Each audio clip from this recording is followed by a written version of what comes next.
Hi, this is Wiebe for irphoto.net, and today I will be showing you conversion of the Sony NEX-6 for infrared sensitivity.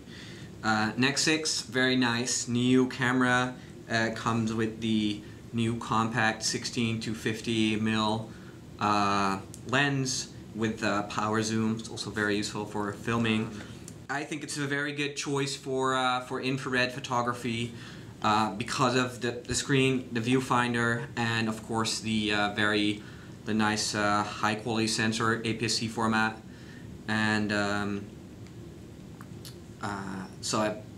you can use the viewfinder in bright light when your lens is, for example, blocked by an opaque IR filter and you cannot see through it by yourself. So it has a benefit above DSLR with an optical finder, that you can always see the result you want to get in the wavelengths you have a filter for at that moment. So this conversion will be a full spectrum conversion where the camera will be sensitive for both normal and infrared light, and we can use filters in front of the lens to choose whatever spectrum you want to have. I have the table sort of prepared here. It's nice and clean. I took all of the loose parts of my camera, and I have this sheet here with this strip of sticky tape where I can paste all of the screws on and keep track of them, make notes, and make sure we will be able to put it all back together. It is an expensive camera. I don't really want to wreck it, but feel fairly confident that we can do the conversion. But especially if you do this for a first time, make sure you have a good quiet environment, a nice clean table, and you keep all of your children, animals, or women away so you won't be disturbed in any way. So here I am sort of checking out the camera for a bit and preparing my workspace, making some drawings on the paper sheet I have, and make sure I will be able to find all of the screws back and know what I'm doing, which is not really always the case. So now we're really starting the conversion. I'm here peeling up the rubber bit that's to hold on to. It's already loose for a bit because there is a screw beneath it there, and further there's two screws in the bottom, two screws on the left side, one in the at two sockets, and there is two other screws at the strobe, and further on there is three screws that sit in the battery compartment, one right at the door and two further in the bottom of the compartment. So here I'll be taking out all of it.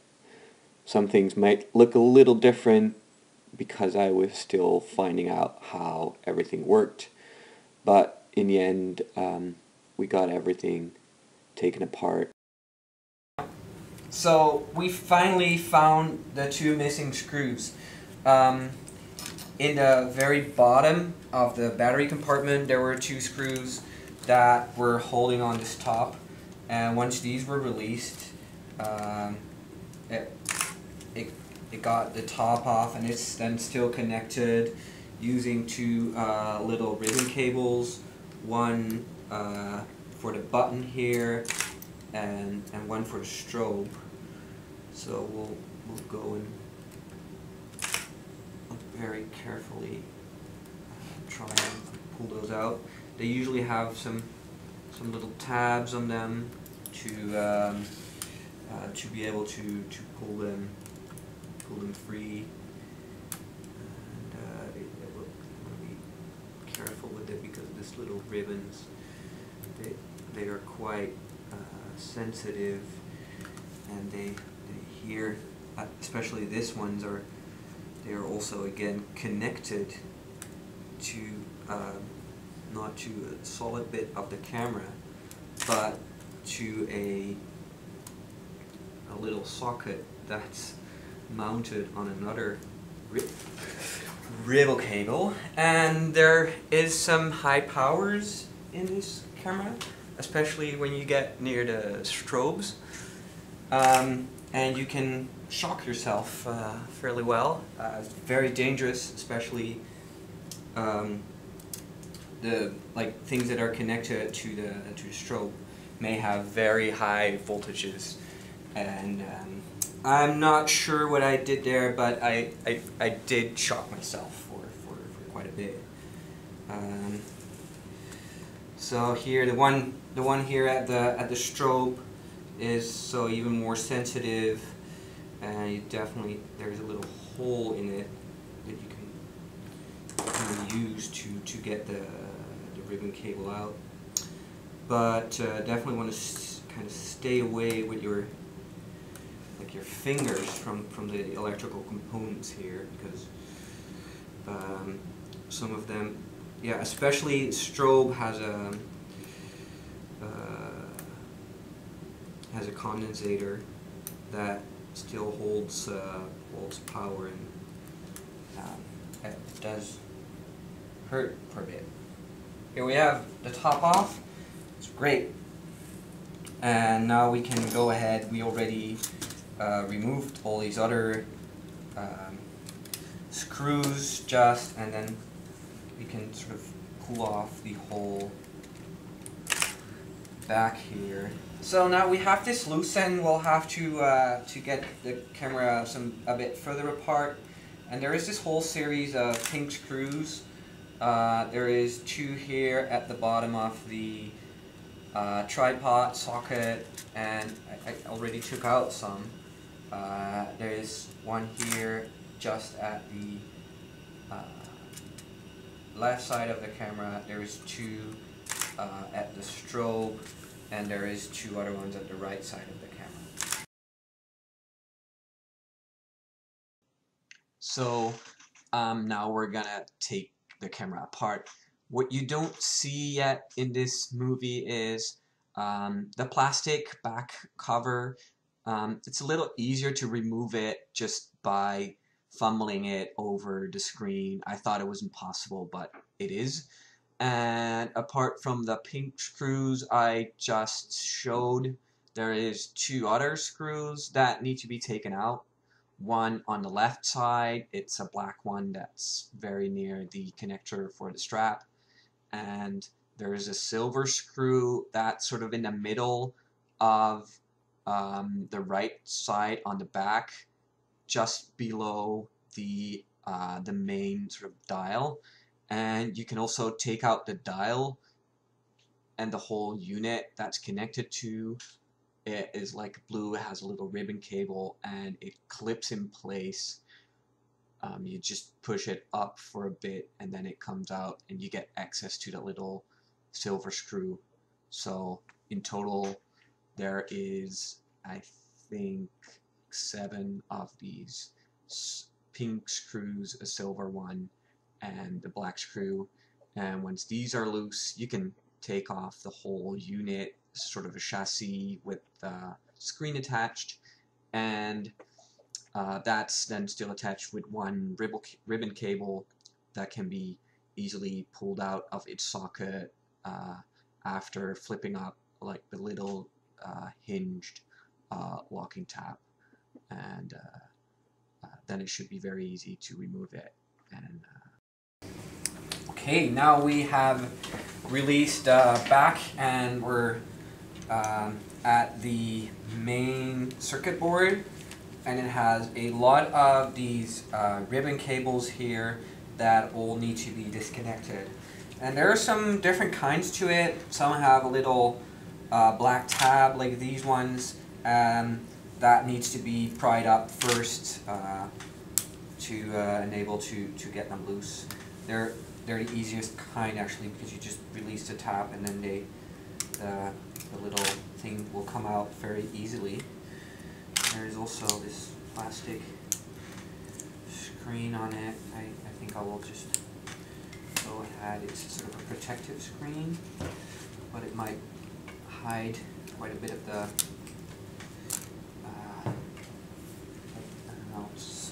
screws we have here. and I have this chopstick. I made it into a little tip so I can use that instead of my pliers or my tweezers to get all of the things out. In total, there is 3 ribbon cables on the top, 3 on the right side, 2 on the bottom, and 1 that threads through the middle on the sort of left side, and they all need to be released. And after that, the circuit board is held in place by a plastic unit that also holds the little microphone and the battery door, and the microphone is attached to, or it's not a microphone, I think it's a speaker, is attached to the circuit board with the little red and black cables at the bottom right side. So that has 1 black screw. If you release it, the battery door and this whole plastic unit should come out, and you can also get the speaker out of it. And then there is 3 screws holding the circuit board in place, 2 black ones, 1 at the bottom right side, 1 at the left side, and a silver one that's sort of on the top right. And especially the 2 black ones are a little harder to get out, so be careful with those so you don't strip the heads. And once you get those screws out, you can sort of lift up the circuit board, which is then still connected with 1 ribbon cable that's just a pull-out type on the back. That's the cable that goes to the dust shaker. So in this conversion, it's not replaced when putting the camera back together again. And then there is a white cable, I think it's the Wi-Fi antenna, that remains connected, so you have to sort of set the circuit board aside for a bit, and we can only get the Wi-Fi antenna loose after the next step, where we remove black plastic frame, because it is the Wi-Fi part isn't attached to the front of the camera and you cannot get to the screw. So be very careful with this little white cable. Don't pull it out or damage the camera, because you might lose your Wi-Fi capabilities.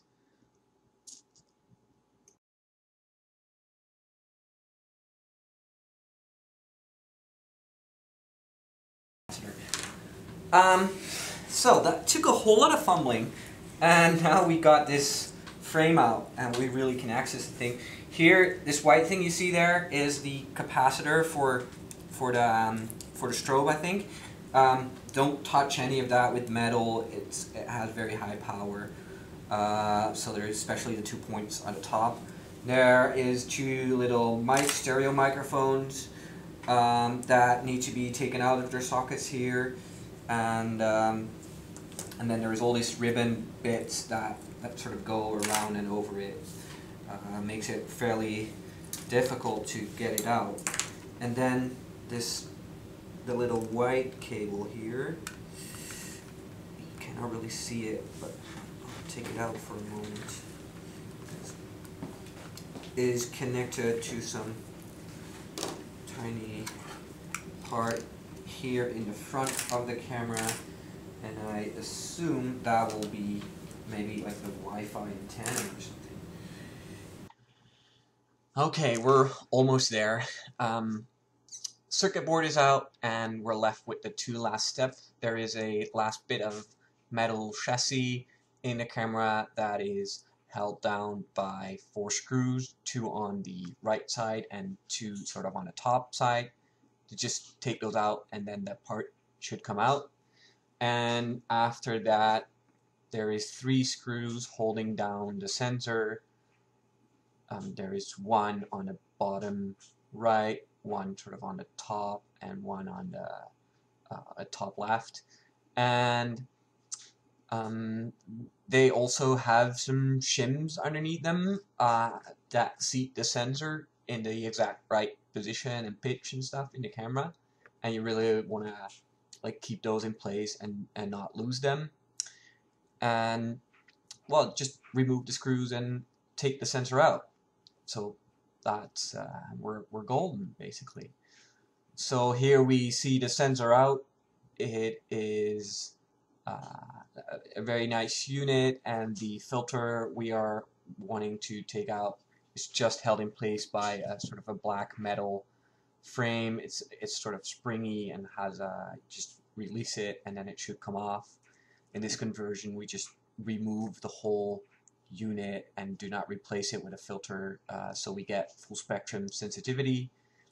And with these kind of cameras you don't really need to replace the filter with a equal thickness glass, because all of the focus is done on the main sensor, and removing glass will also not influence the infinity focus. It might just decrease the short focus a bit, and it's quite of a bit of an advantage over SLR cameras, where you always have to replace the glass to keep the optical path the exact same as with the focusing screen and the autofocus sensor in order to focus accurately. So now the filter is off. We have replaced the gasket, or like sort of the plastic frame and the black metal frame, and just place the sensor back in the camera and put the whole thing back together again. That will be quite a lot of work, and I'll be not showing it. It's just the reverse order, but I can tell you it worked for me. I got the whole camera back together again, and it is a very nice infrared tool now. So thanks for watching. There is some more explanation and photos on my website, ir-photo.net. Some like a whole tutorial, detailed pictures, and also conversion instructions for other cameras that I have done before.